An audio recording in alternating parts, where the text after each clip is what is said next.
إذ هم الطائفتان منكم أن تفشلا الله وليهما وعلى الله فليتوكل المؤمنون.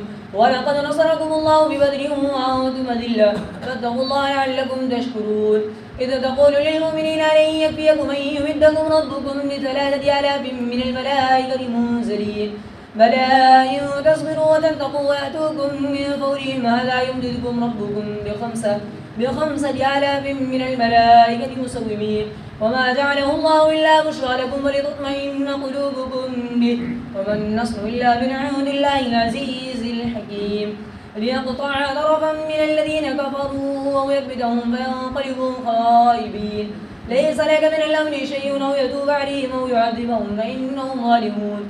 ولله ما في السماوات وما في الأرض يغفر لمن يشاء ويعذب من يشاء والله غفور رحيم. الله أكبر.